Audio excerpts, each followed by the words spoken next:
short little learn session. I'm not gonna do glasses on the laptop. At least not tonight. I'm gonna test this out just to see how reading is without them on this. It just feels weird with them. Kind of feels weird without them too. Okay. So just like a little quick hour-ish, something like that. Yep. So we have the different rules for resolving calls to overloaded functions. So first we check to see if there's an exact match, and then we check to see if we can promote something to make it a match. We can see if we can numerically convert to make a match. We see if there's any user. If that's not an option, we see if there are any, user-defined conversions, and if that's not the case, then we... Really?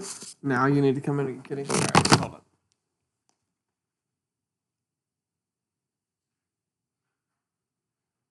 All right, come on. Come on. Good.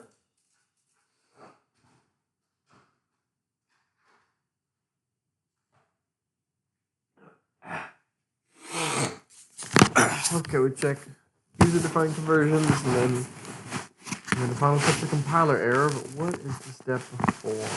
Oh, is it the possible promotions afterward? No, it's this ellipsis thing, which I don't even know what that is. So there could be a function that uses an ellipsis. How does that work? Is that some sort of template type shit where, or could an ellipsis be accepting multiple types? I'm not sure. I'm not sure what it would be, because if we already can't convert or promote or user-defined convert and then numerically convert or promote, then what fucking type matches? Seems like there's not a conversion. I don't know what an ellipsis is. Okay. So, check this. Okay, cool. Yeah. All right, cool. So we're looking at ambiguous calls. So, yeah, so it works. It works, or there's a compiler error saying that nothing matches, and there's So it works and it resolves, or it doesn't resolve and there's nothing that matches at all, or there are two matches. It either resolves to one, to none, because the call just doesn't work, or finally, and that's obvious. I mean, if no matches have been found, okay, yeah, cool. You can't find a function. Cool. You're just calling something that doesn't exist. I have a function called get integer, and then it has a Boolean parameter that tells it whether it should prompt the user enter an integer or enter the next integer or enter another integer. If the Boolean is true, then it just says enter an integer because it's the first call. If it's false, it's not the first call. It'll say enter another integer. So just for it to make sense, instead of enter an integer, enter another, or enter an integer, enter an integer, it just feels weird. It needs to be like, hey, this is the first one. All right, here's another, here's another, here's another. Or you put what the call is and then have it convert for the first, second, third, whatever, but it'd be kind of hard. So then there's the final option where, hey, it doesn't resolve to this one or this one. It's actually, there are two functions, and they're both one convert away. So either we can convert to this or convert to that. So we have, let's say we're calling with an int, but one function takes a character and one function takes a float. Well, an int to a character is a numeric conversion, and int to a float is a numeric conversion. Therefore, the same step will yield to two positives. Which one do we choose? Numeric conversion. It's the same priority, so it's not going to prioritize one by default over the other. So, like, if we had, let me make sure that I'm actually making programs that have this whenever I talk about this. Oh, actually, we don't even need this. We'll just do.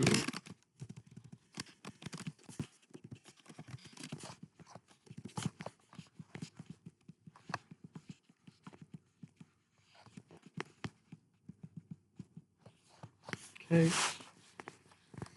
And we'll say whatever returns an int, get int. Let's just say character. And whatever, I don't even care about the name. And then nothing. And int, get int. long, which is not a promotion because it's not the optimal natural value. And then we say hit int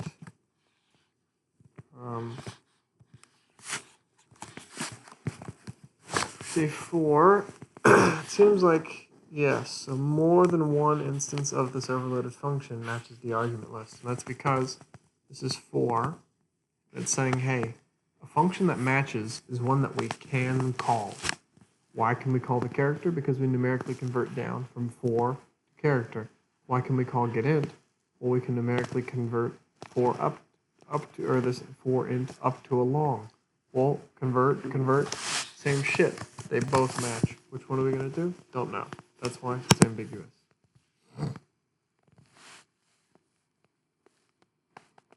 So for not overloaded, it either resolves to it or it doesn't. It's like I'm calling getInt, or I'm calling apply damage, and it takes a standard string for the name of the thing that's taking damage, and an integer for the damage. Well, if I pass it just an integer, or an integer and then the standard string instead, well, it's not going to resolve because it doesn't match. There's no, the linker will see, hey, I have a function that says, well, really, it's not even going to do that. It's just going to say, hey, there's a call here, and it's of a function that takes an int and a standard string. Well, I don't have that. Why? I only have a standard string and an integer, not an integer and then a standard string. So I have the vice versa.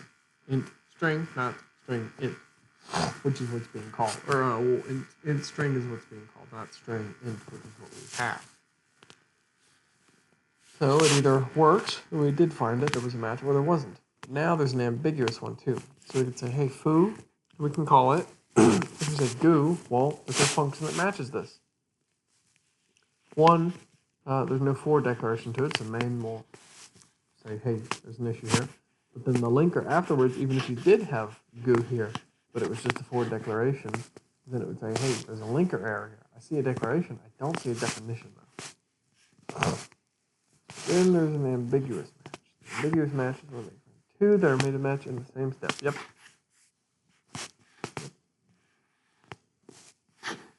Well, yeah, and here's the case. We have a long. Long is converted over to a double, or it's converted down to an int. Well, which one? Yep, so it tries the whole shebang. It tries its default, it tries promotion, and then finally it tries third step conversion. Nope. Conversions. This is, hey, 2 matches, okie dokie. 2 possible matches via the same step. Ambiguous. Just like there could be, if the class gets converted to an integer and a character, and I'm calling it with a long, or I'm calling it with, let's see. Or yeah, and I'm calling it with a class. Well, the class gets resolved to one or the other. Actually, yeah, I don't even know which one it would choose, how that would work. Because it has a value, and the value could be user-defined converted, or a user-defined conversion to one side, or it could be to the other side. I don't know which one would happen. I guess it would be ambiguous. I don't know how classes work there.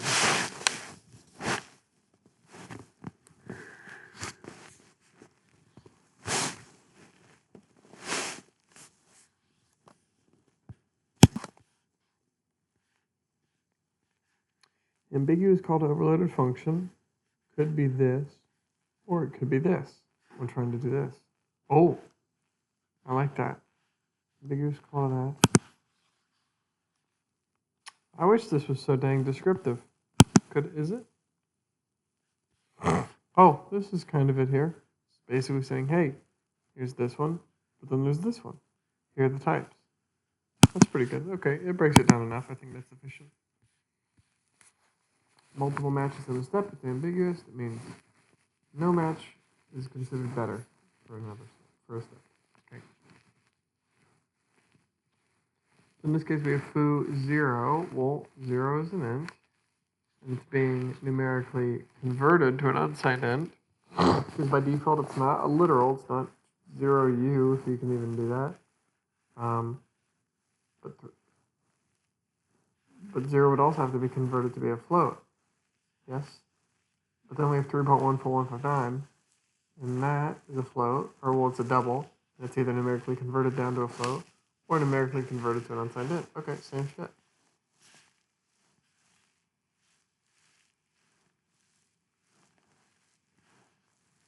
I don't know why I would expect that.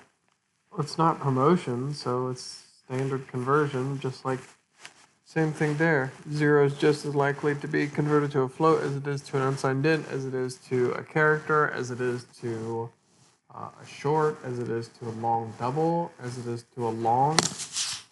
Yeah, none of those are promotions. We only promote up to int. We don't promote higher. Unless we have a system where long is the default standard size of an int, which I don't think there is one. Yes, numerically converted to either, so it overloads equally well, so it's ambiguous. Yes.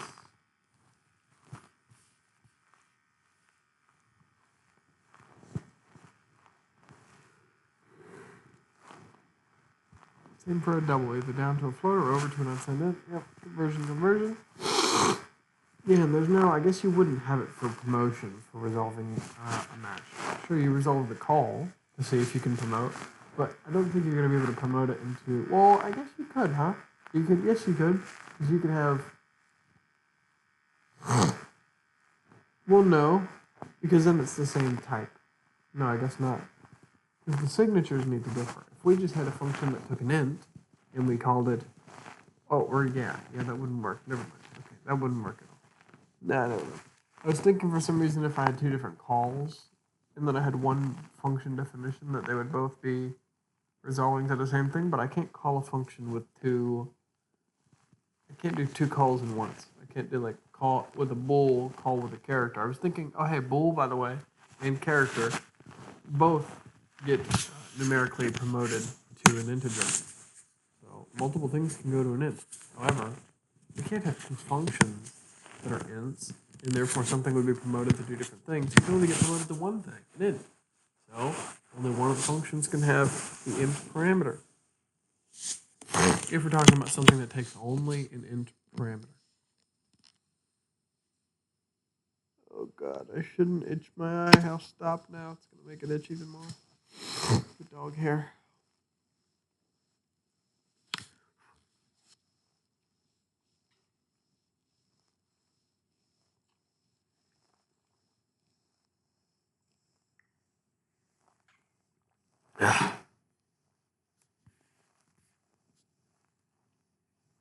Compile time must be disambiguated before it compiles. Yes, before you can run the shit. Yep. Different ways. What would we do here? So if we had it and it was ambiguous.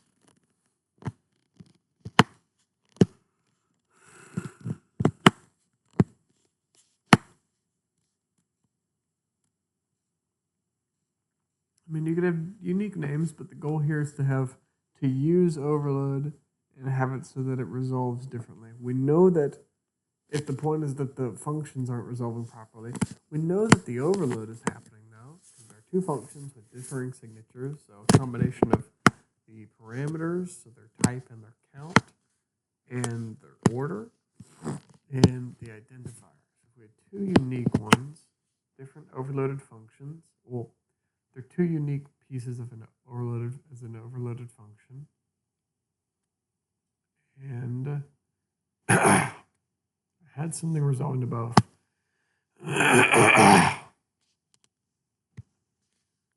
Well,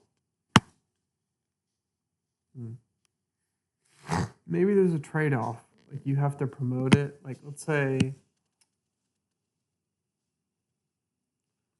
in one it's let's say we're passing a value that's, well, we're not going to pass a long to something because then we got a narrowing conversion. Or let's say one function, let's say it's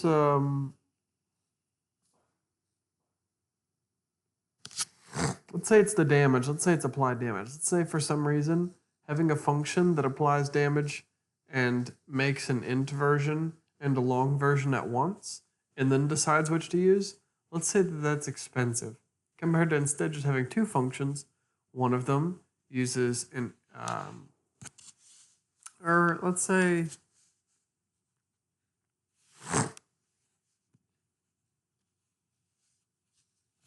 let's say one uses a short and one uses a long in that case, because I've never even really seen long double used. But let's say that's the case. And we have a function, or we have an argument, or a function call with an argument that the value is a short. So the short can either be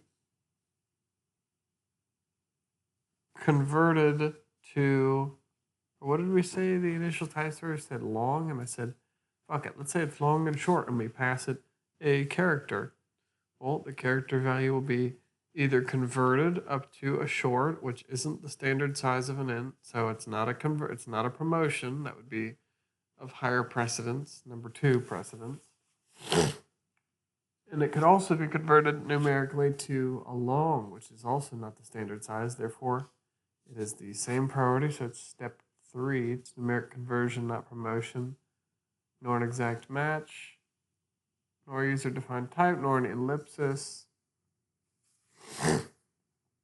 So, what would we choose? Well, we might say, hey, instead of doing a long, let's evaluate the possible answers we could get, and maybe instead we have one do an int. That way the options are either do an int or do a long, depending on what value we pass it. So if it's or maybe we say a long double in an int. So if the value is sufficiently large and we find, oh, the value that's huge is actually a long double value. It's an int 64 for sure. It's humongous. It's like freaking 2 quintillion. Well, it needs to go to the long double function, and that's what it'll evaluate to, because it'll say, hey, there's no match between the long double and an, well, actually, yes, it would say there's, and let's say it's a long. Okay, a long could be numerically converted. Well, no, that would be the same. So it would need to favor promotion or an exact match. So either we could play around with the data types of the functions so that the values that we get have an exact match in one case, or we have it so that one gets a promotion while the other gets a conversion, and the promotion is favored. But basically, it doesn't even matter which one's favored. It's just whether it's what values we're going to get. So when it's this size, it should be this, but it can still convert to the other ones. We want valid calls for all cases, but we also want disambiguated calls. That way we can actually do something with the freaking value. Okay. Best way, define a new overloaded function that takes exactly the ones that you're trying to call it with. Yeah, so if we have a function that's calling it, well, you could overload it another time. So if we have, hey, we have a long version and we have a long double version, and you're passing an int. Ah, shit, that's numeric conversion to get a long, or an int to a long, or an int to a long double. What if we have a third version of the function that does whatever the hell else it does, and it's for the int? Maybe it even does the same as the other thing, but as far as I can tell, there's no, hey, the argument is this or this, or this. Yeah, this or this, therefore, do this function. It's this, do this function. Or this, do this function. Or this, do this function. It just depends. Because the compiler is what's picking it out. So we don't have a way of it.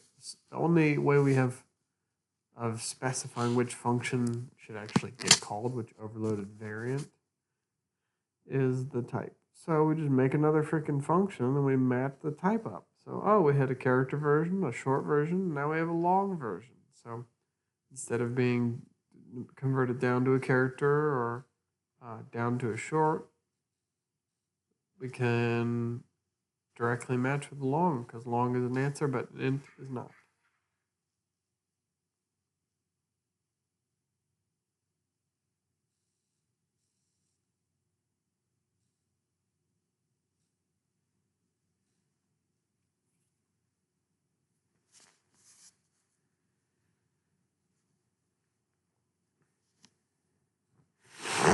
So if we wanted foo 0 match it, we do 0. So we could say, hey, there's a foo and it takes, oh, Oh, well, if there is a foo unsigned int function, then we have to call it. Let's see. Oh, wait, how did I miss that? Somehow I missed that. So it's either one, add another function that takes the parameters that you're expecting to receive. So maybe if the character is shooting a small gun, it's a tiny damage. Therefore, you only need to call the apply damage short function. If it's larger, you do apply damage from int, and then if it's even larger, you do apply damage long or a long double. I don't really know the purpose of a long. And then I think it can have a higher max value, but a smaller min or something like that. I'm not sure. And then you have finally there's changing the functions, basically adding them their function option, so you don't have to touch the argument. Or you could change the argument so that you don't have to change the function. But if the argument is dynamic, like we say, hey, enter an integer. User enters an integer. And then we call square that. Well, there's square float, there's square int, there's square long, there's square short. Which one gets called? Oh, we called it with a freaking float. Therefore, it's the square float. Oh, we called square with an integer. Oh, therefore, it's square, parameter, integer, etc.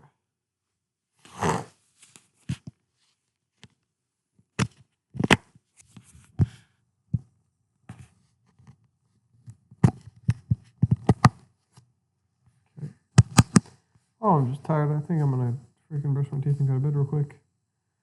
Sorry, I get exhausted when I'm over here. I was trying to figure out my study strat earlier. I was considering the perplexity thing I was doing yesterday where it spits out programs that I have to write to learn things, but they're just kind of useless. They're not what I would like. It's not, oh, yes, a mailman makes $42 an hour. Calculate how many grandchildren he's going to have. I don't really like that. I'd rather just say, hey, a bunch of little tiny test functions. It's like, I think a good way of learning the tools in my toolbox might literally just be, hey, sometimes we need a tool to do this. Like once you've used a hammer to hammer a nail in something, we need some way to get it out. Well, what's one way? Well, here's one. Take your claw hammer out, and boom, you need something that grabs the nail and pulls it out. Oh, well, a claw hammer is just that. Cool. I don't need to go and build a whole fucking house now with the claw hammer. At some point, I'm going to do something, and it'll utilize a whole bunch of different interdisciplinary things or chapter-wide things. But I'd rather do the smaller bits where it's like, hey, we test this, and then later on, I'll forget stuff, sure, but I can go back and reference the little tiny programs and stuff that I've done and used, and now that are in my mind, I have a history of using things. And oh shit, these things, I have code for this. Ooh, I need to change it to the next new version. Okay, I can copy it over, put the original shit in the namespace named who gives a fuck. But it needs to be named. Excuse me, and then I can make an inline namespace. Cool. Well, actually, it doesn't even need to be named. It could be unnamed. And then I make the copy of stuff that I'm checking now. I make it inline. No name. And then, or even if it is inline, I don't know if it changes. So I make an inline namespace. Oh shit, now it's good for versioning. Meaning that those functions and everything became the default ones. So my code hasn't changed at all. So I could still probably reference it by the same because the code is technically living inside its parent. But I could also, like a pimple kind of thing on my head, I can't tell what's going on. So I could call it directly if it's already directly, or I could just leave it as is, and anything that's calling it via shorthand or looking in the function already, we're already good to go because it's inline. It's already the default, basically. And it's kind of pseudo-shadowing the, I guess it's not shadowing because the scope's the same, but, well, I guess not. But it's being prioritized over the default calls to the old shit because the old shit is now in another namespace. Cool. I think I'm gonna upload this real quick and then go to bed because my eyes are just super sleepy. I think I'm gonna stick on my standard plan. So like an hour and a half of new shit, and an hour and a half of just review all the little pieces of the main shit, and do it for every chapter. That way, I just slowly build the understanding of what stuff is, and I've talked about it enough out loud, and I've written enough stuff in there for it to make sense and add on to my permanent common sense. So, yep, bro, I'm tired. Eyes are falling asleep.